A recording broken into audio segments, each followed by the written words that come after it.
Sometimes, when you tuck into your favorite meal, you may go, "I could eat nothing else for the rest of my days." Could you really? What if you never, ever get to taste anything else? This might be the case with Micah Gabriel Masson Lopez, a 2-year-old boy from Montreal, Canada who lives only on peaches. He suffers from a serious condition called food protein-induced enterocolitis syndrome, FPIES, which causes a severe allergy to virtually any food other than peaches. Little Micah has hardly ever had a pain-free day. In addition to FPIES, he suffers from an immunodeficiency called DiGeorge syndrome and a rare genetic condition known as 15q13.3 microduplication. Every month, his parents have to take him to 9 different specialists, and the medical costs are taking a heavy toll. So is the cost of ensuring a steady supply of peaches, which can be a problem to find off-season in Quebec.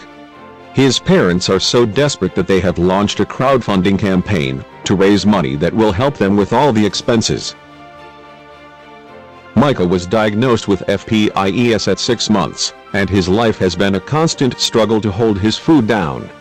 Even his only safe option, peaches, cannot be consumed in just any form. He can't have them frozen, dried, or canned because of the potential presence of additives.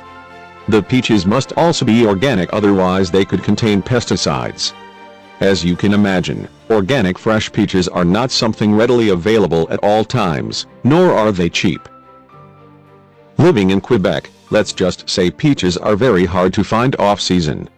We are buying peaches in bulk and are running out of funds to do so, as we also have to pay for his complex medical needs, says his mother, Caroline Masson.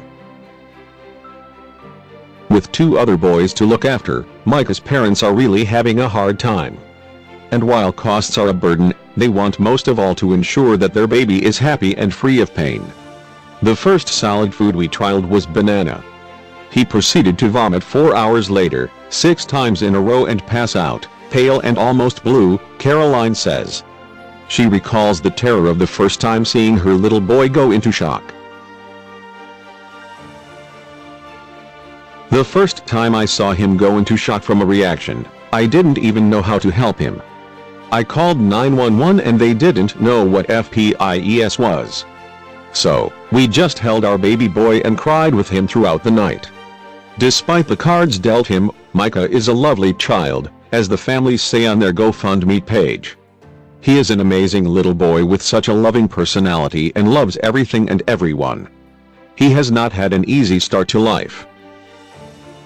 Sadly, there is no cure for FPIES, but there may be hope for Micah. As his mother explains, most children suffering from this condition seem to outgrow it at about 4 years of age. For Micah, though, such a scenario seems unlikely. While most toddlers are allergic to 2 or 3 foods, he has 27 trigger foods plus other gastrointestinal problems. Still, his parents aren't giving up hope and are looking for other safe foods. They are experimenting with rabbit broth and the initial results are encouraging, but Micah is only able to keep down half a teaspoonful a day, and that is far from enough. He can also tolerate a special liquid food formula whose cost will be covered by Medicare until October 2018. At that point, he will have to be tested again for dairy allergy to qualify for coverage. Right now, his parents are hoping they can raise funds so that Micah can have his peaches and get his treatment. Life revolves around making sure he is the happiest little boy he can be, and for that, we need to be able to provide him peaches every day. This being the season of goodwill, let's hope that Micah and his family get their Christmas wish.